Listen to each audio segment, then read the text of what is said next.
Welcome to Independent Minds, Expert Ideas, a virtual talk with true experts from all over the globe about how to thrive in a changing world. Today, my guest is Laura Baxter. Hi, Laura. Hi, Christian. Good to have you here. Laura, you have an amazing journey. You're an opera singer and a performance coach, an expert for the effects of the voice on the body. And you're also an expert for leadership, and you lived in the US and now in Germany. So that sounds like an awesome life journey. How did you become an expert in your fields? What is your background? It has been an awesome journey. I am an opera singer. In the US, I sang with the National Opera Company, and I taught at Duke University. And it's expected of American opera singers that at some point we go to Europe. And for me, for whatever reason, I always knew that I was going to go to Germany. I don't know why. My main repertoire was French, but somehow I had this feeling that, that I was going to go to Germany. And after I got here, I met a very cute German. Actually, we'd already met before, but it got a little more serious. And so I've stayed.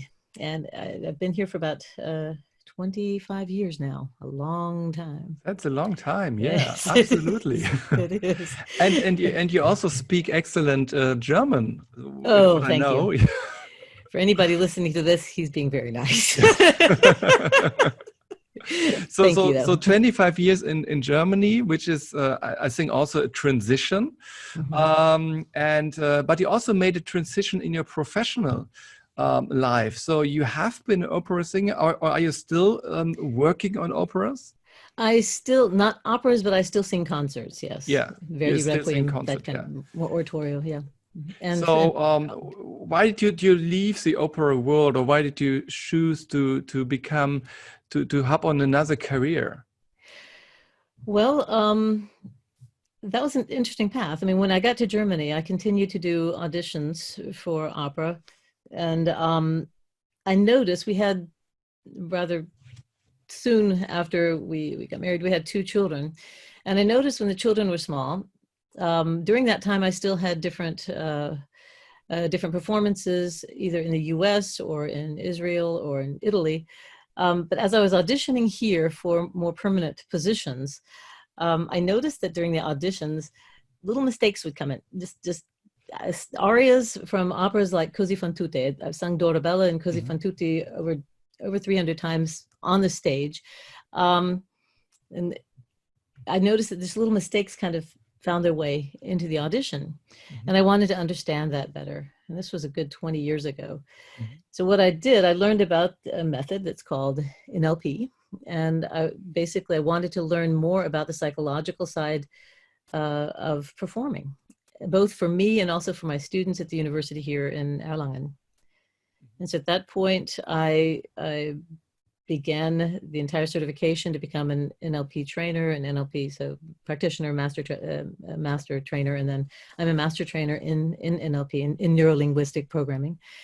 And I just kept going with different further certifications in hypnotherapy, et cetera, just to be able to understand the psychological side of what it takes to perform.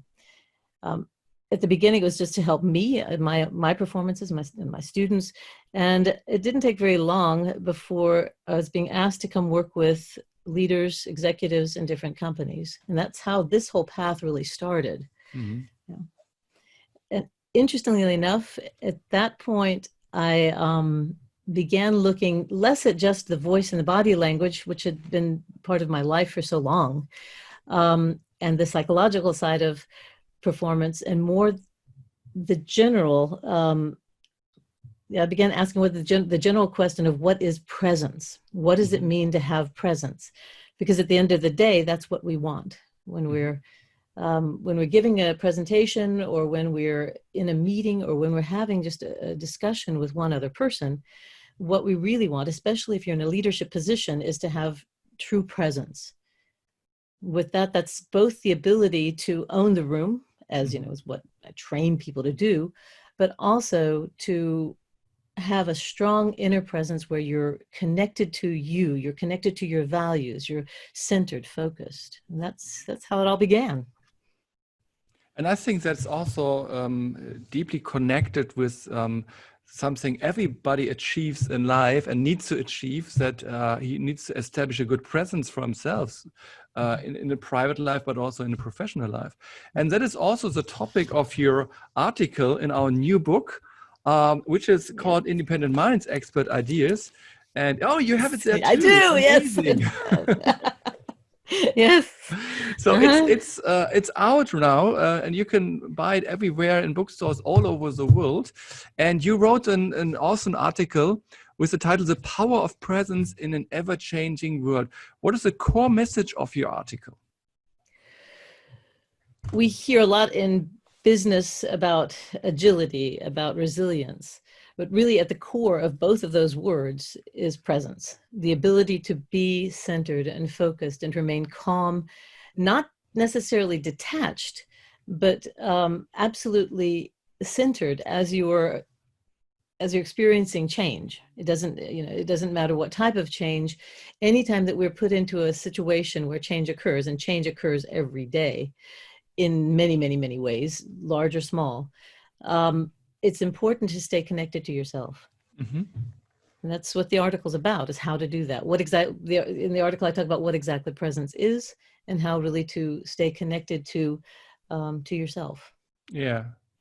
And I guess that's also something that people learn who become an opera singer in this profession, because I always thought it's about showing some behavior on stage that try to make people believe that you're a person, but you really have to feel it. Isn't it that way? In order to be able to act, my background is not just in opera, but it's also in acting. In order to be able to act, you have to know exactly who you are. Yeah. So the largest part of any kind of stage training has to do with observing yourself, and especially observing yourself in everyday situations where you are where you're doing things without thinking about it. In other words, when you're in your own kitchen at home, most of us are not scared, or we're not overthinking it when we're in our kitchen at home. Those are moments where we're connected to ourselves. And if you begin to observe yourself in those situations, and that's really what we learn in acting, is to go to what we call the meta level, where you're watching yourself from above or from outside of yourself. Then you learn exactly how you move. You learn exactly how you use your voice in those situations, and you learn how to apply that when you're doing a character, when you're doing a role. And the second part of it, that's the first part of acting, is really knowing yourself before anything else, because otherwise you are playing some sort of superficial something. You're just not authentic. Yeah. And the other part is really to get into the mind of the character that you've got to portray. Yes. And become authentic as that character. Yeah. I think. So you say that if people should recognize you as someone with a good presence, you should not focus on your presence on the outside. You should more focus on yourself at the beginning, on your personality. You need to know yourself. Yeah. In that moment that you want to be able to have presence, now that's almost too late. Yeah. Presence is something that happens, or practicing the art of having presence is something that happens beforehand. Yeah. It's interesting that you were asking about the character. A thought came to me when I was singing, when I first sang the role of Orlowski in Die Fledermaus. My father was at the performance. And it was, as when you've gone through the rehearsal phase, and they were actually at the premiere, and it went very well. But afterwards he said, I just didn't have the feeling you relaxed as Orlowski. And that in that one sentence, a light bulb went off. It was just one of those moments where I thought, that's it, actually. That when you've got the role, you analyze the role, you figure out exactly how you'd want to do this role, then you've got to relax as that character. Now, when we're talking about us having presence, we actually also have a role to play. Every one of us has different roles in our lives. Yeah. You're a friend to someone. You're a speaker when you're on the stage. You're giving a presentation. You're an executive. You may be a partner to your your spouse, you may be a parent. Each of us plays a different role at different times. And it's very important to know exactly what role you're playing in that moment and to be able to relax in that role. Absolutely. Yeah. Yeah. And I think that is also good advice, because we are, as you said, we are living in times where we have to juggle different things in our lives. We have our private lives. We have to be a partner. We have to be a father or a mother. And it's quite often that you're thinking about something else in the situation. When you're playing with your child and you're thinking about the job, or when you're doing a video call, you're thinking about the next step or something else. So you're not in the situation. And people can feel that.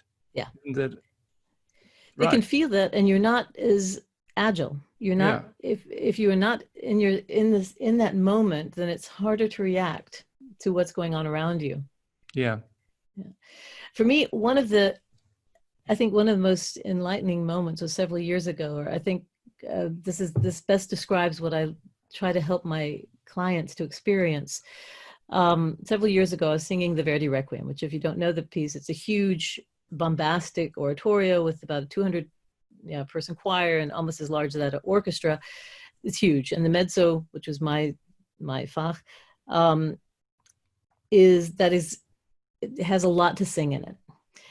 And this particular performance, I had been asked to come and do it because the colleague who was supposed to do the performance had gotten sick.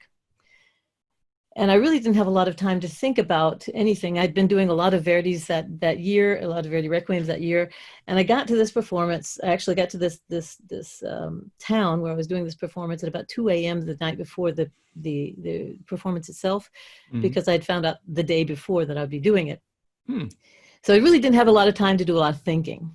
And I actually was wondering, okay, how is it going to go? But there's not a lot of, when you're brought in like that because someone got sick, there's less pressure on you because you're sort of saving the situation, Anyway, and so I went in, and as we were doing this performance, the arias, the mezzo has an aria called the Lacrimoso, and that the Lacrimosa is, it's just moving from the way it's written. And every time I sing it, people take out their little handkerchiefs and start crying. And in that moment, I was singing the Lacrimosa, and people were starting to take out the handkerchiefs, and I'm like, oh, great, we're touching them. To me, that's a sign that I'm able to touch them at some level. It's not something that I can control, but it's just, the music is moving. And at that moment, I just looked around, and I had this beautiful orchestra behind me, this beautiful choir behind me, a great conductor, this gorgeous cathedral, and the audience, which was really with me in that moment. And the only thing, Christian, I can say is it was real. I was connected to the audience, connected to the orchestra, connected to the choir, connected to the conductor, and connected to that room. And it was still. It was absolutely quiet. And all I could think of in that moment was, this is what I want to show people. This is what I want everyone to experience. This moment of being absolute in their center, being connected to everything going on around them, connected to this beautiful room. It can be an office. It can be any kind of room. That's not the issue. It can be outside, and connected to the people with whom you are, and yet to be absolute calm still. It's a beautiful. It's what we call flow. Absolutely. And it's important to be able to find that. Yeah. And I think it's also important to, because when you experience such a moment, I'm pretty sure that you want to have it more and more. Oh, yeah. That's how I want to have it. Yeah. And that you want to do everything to experience it again. And you try to control it, to experience it. But I think it's not about controlling, it's about letting go. It's about letting go. And that's the complicated thing because you cannot force it. Yeah. When I work with my students at the university, the hardest thing to learn is letting go.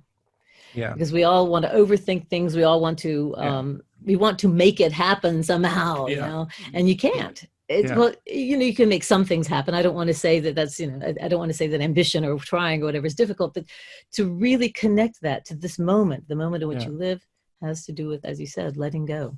Yeah. So you have to be professional. You have to be prepared before, but in that moment, you have to let it go. And that's I think that's a great advice. Yeah. Yeah. And I think one of the reasons in that moment that feeling was stronger than usual, because I've known that feeling from different situations, but I think one of the reasons that it was stronger than usual there was, well, it was simply because I had been brought in at the last minute. Yeah. There wasn't all this thought ahead of time of, oh, what if I make a mistake or whatever.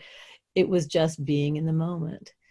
And the good thing about it is that once you find it, then you can find it over and over again, and you can keep reconnecting to that. And that's beautiful. That's power. Yeah, absolutely. Yeah. Yeah, and you know the steps how to get that there, and this is also different from everybody. I think so. Everybody needs to make his own steps to get into that situation, depending on his profession and also on his life and things like that. Yeah. Yeah. Yeah.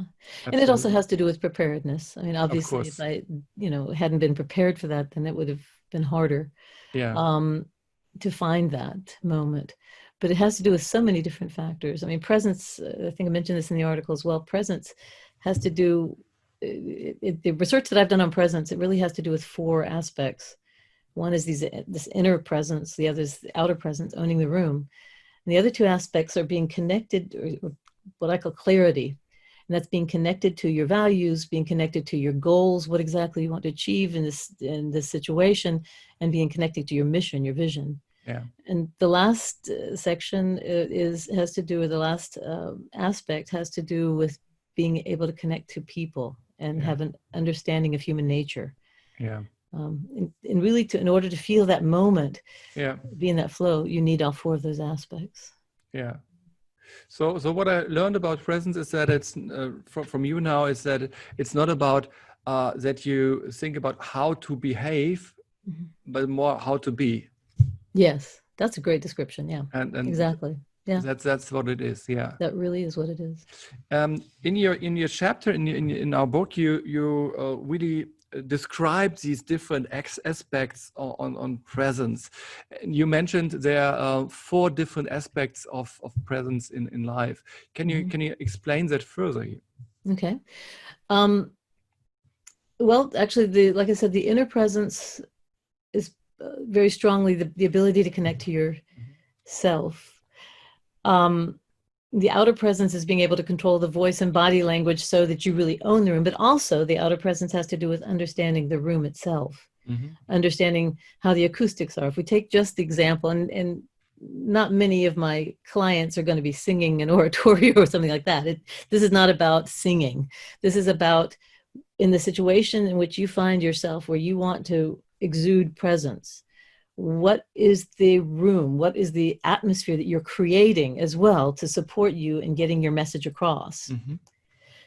Then I mentioned, as I just mentioned, human nature, being able to connect to people, to understand them. And that's this particular aspect is so very important in many ways. First off, if you don't understand human nature, if you can't understand what the needs are of, for example, your employees or your customers, then you're not going to be able to connect with them as strongly as you would like. If we take the example of, let's take the example of Martin Luther King Jr. He's somebody who across cultures is seen as being a person with presence. These people are rare. You've got, I mean, I think all of us know people who have a large outer presence. And they come in, they own the room, they're great. You know, they're big, they've got a large energy. And I think all of us know of people who have a very strong inner presence. So people who, let's just say, for example, people who meditate, people who are very calm, very calming, but they don't necessarily have a very large outer presence. And we know people who have very large outer presence who are not at all centered, who are not calm at all. You can have those 2 aspects, but if you don't understand who the people are you're working with, then your message will not be understood. So take Martin Luther King Jr. He had both of those. Dr. King had a very strong inner presence, which he got through rituals, through prayer, through through understanding who he was. He had a strong outer presence, just one of the great orators of our time, of all time. He also understood his audience. So if he were to give a sermon, for example, to an African-American church, a church congregation, his sermons were very different than when he was speaking to politicians in Washington, or they were very different than when he knew that a majority of the congregation to whom he was speaking were white. And so he adjusted his message really to fit that group of people, the people he was speaking to. Mm-hmm. And the last aspect of what I mentioned before is the third aspect, but I think probably the most important aspect is the clarity. You've got to be connected to your values. You've got to be connected to your goals, to your mission. And he, if we take King as an example, was absolutely connected to his values and to his mission. And he knew exactly what he wanted to accomplish. Yeah. And he knew that if the place he was at that moment was not helping him reach that goal, then he changed the place. Yeah. Absolutely. And I think, one thing that, you work with a lot with executives, with leaders as well, and helping them develop their skills, especially as far as innovation goes. Yes. We often talk about value-based leadership. We want leaders to be value-based. But Christian, every leader out there is value-based. Of course. Every single one. I get a little annoyed when colleagues keep saying value-based leadership, because literally every leader is. Whether or not those values are altruistic or not, whether or not that's different. Exactly. And this element of clarity is one of the most important drives in how your leadership style is going to be, and how you how much presence you manage to exude. Yeah, absolutely.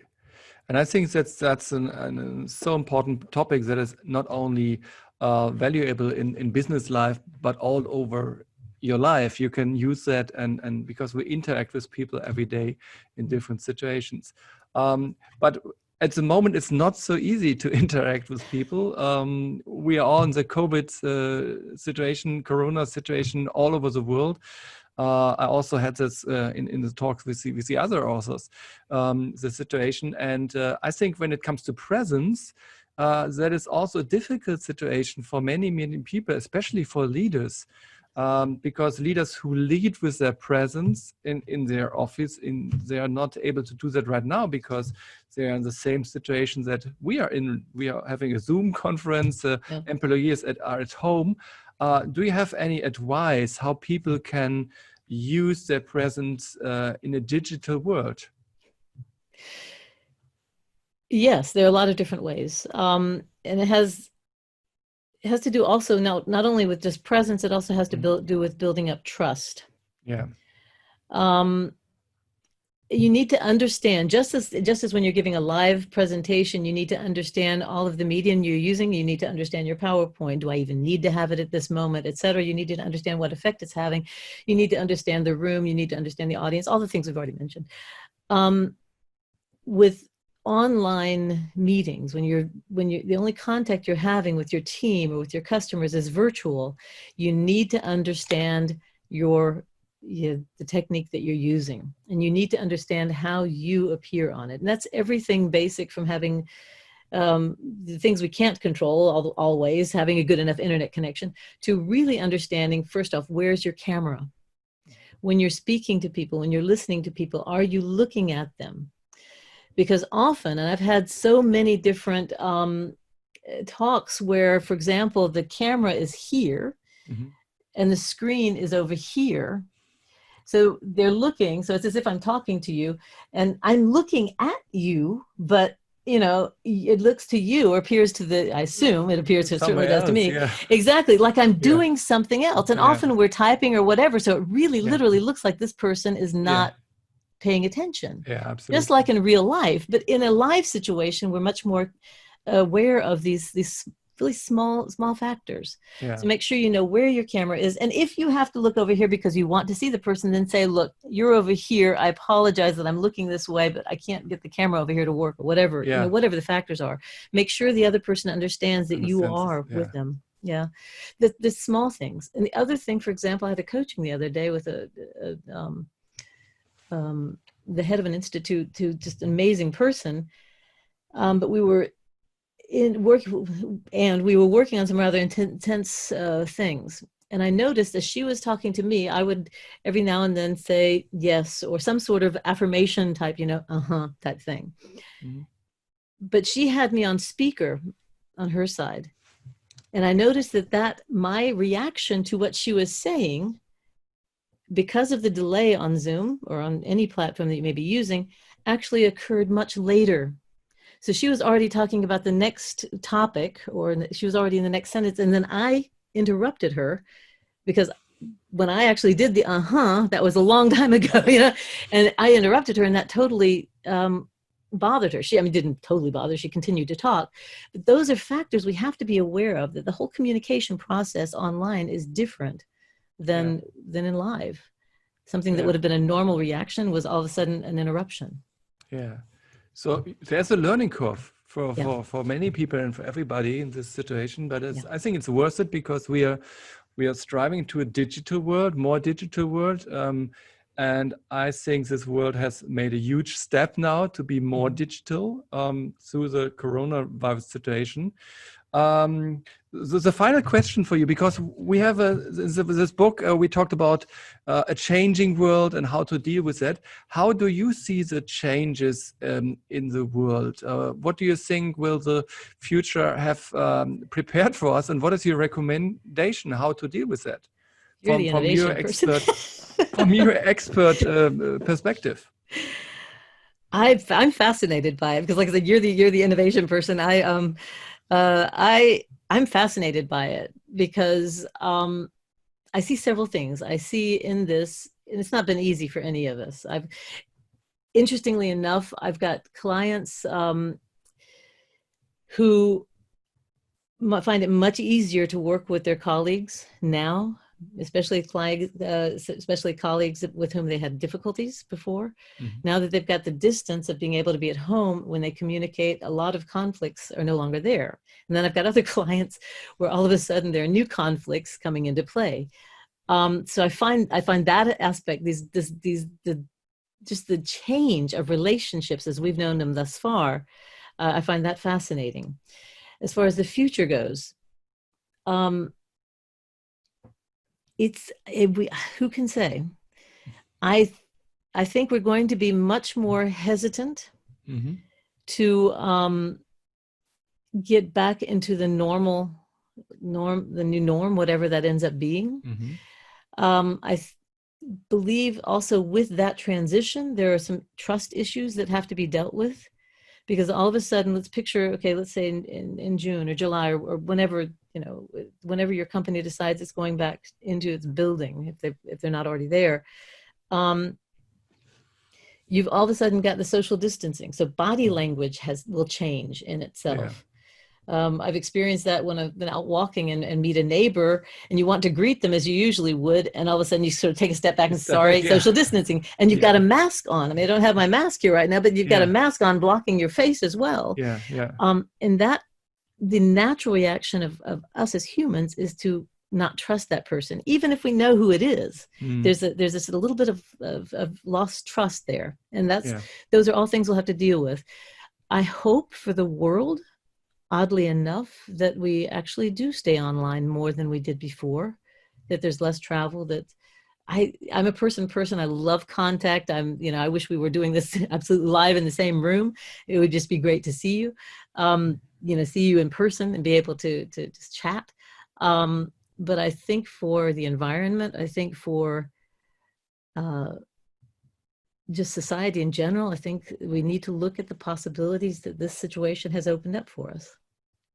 Yes, we will see. We will see. I would love to know your answer to that question. Change will happen. Yeah. So if people want to connect with you, Laura, how can they do that? They can go to my website, www.thevoiceforleadership.com. That is voice and then the number 4 and then leadership.com. And either connect with me through that or follow me on Facebook, LinkedIn, Instagram, on all the usual platforms. So perfect. So I would many love possibilities. To hear from you. Yes.